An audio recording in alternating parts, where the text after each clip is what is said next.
Well, hello. This is Ankit from Durmir.com. I have a couple of exciting products for the bikers. The bikers are the one who always complain that we don't do much for them. We have a couple of devices here. This is a 7-inch display. Then we also have 5-inch display, and we have one more model of 5-inch display which supports dash cam as well as TPMS. We will not review them right now.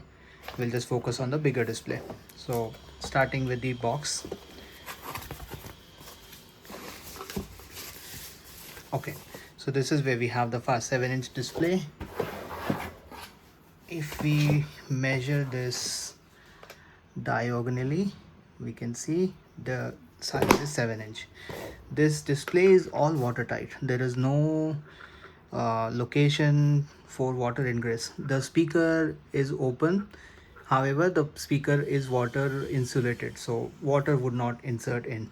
Otherwise all the corners, even the vents as well as the ports are completely watertight. This is type C. For this you need a 12-volt supply, not the typical 5-volt. Then we have the ball joint mount and a watertight connector as well. Keeping that aside, let's see the rest of the content in the box. So this is a fairly simple device, not much here as we don't need anything. We have a screwdriver to operate these two ports. Then we have a mount.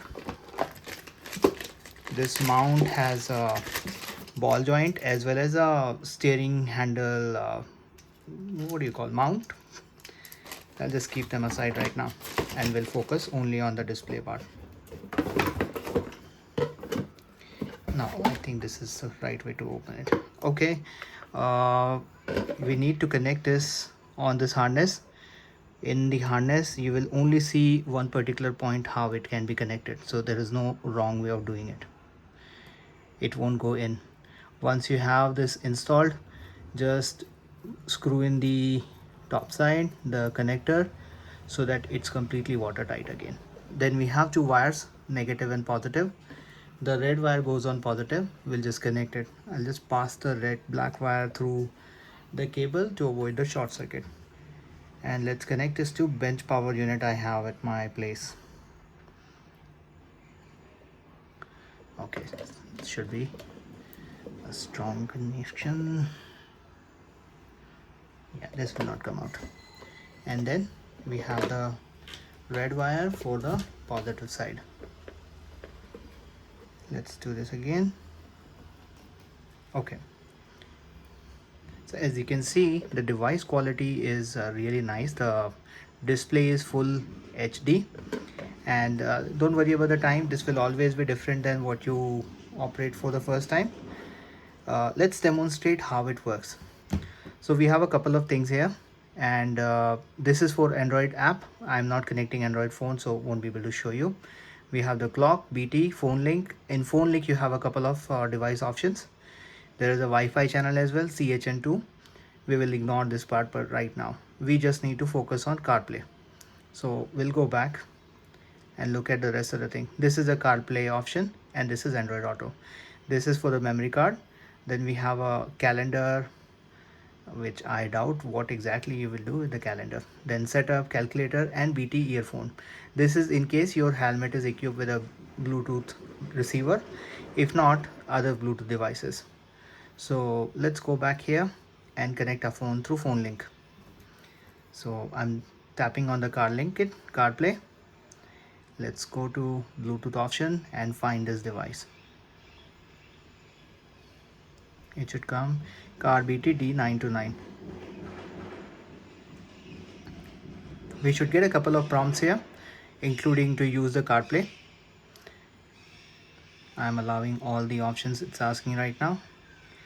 There should be one more. Yes, use CarPlay. Perfect. Now we have the CarPlay. With the company. This is when you started getting the whole idea, the very outdated and...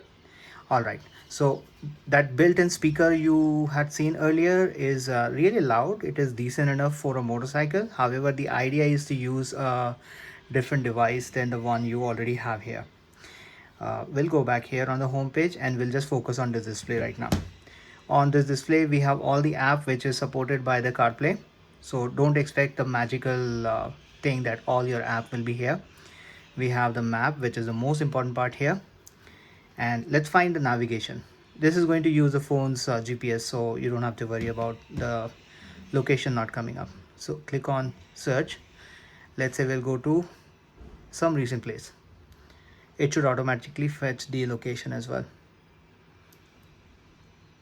If not, you can just open the map app on your phone, as I generally kill this option, and then search again. Now you can see the location is coming up.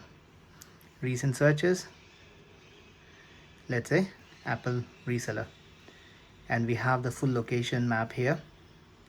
When you start, you will get the step-by-step location as well.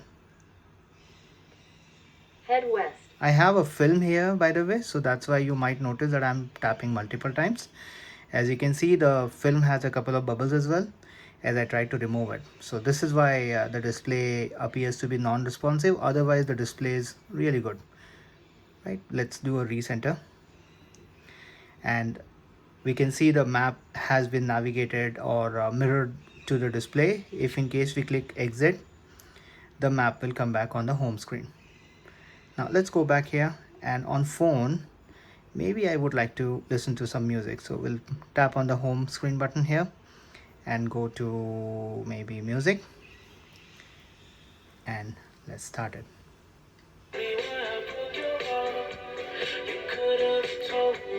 This is decent enough sound, by the way, not very nice one, but then you don't need something nice.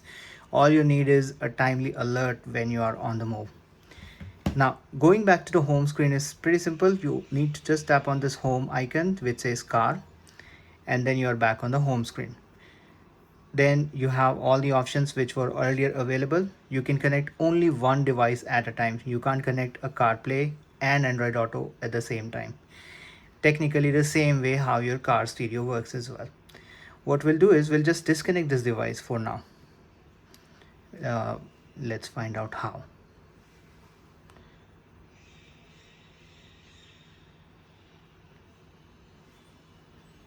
So if I turn off Bluetooth, I think it's going to disconnect it. Yes. No.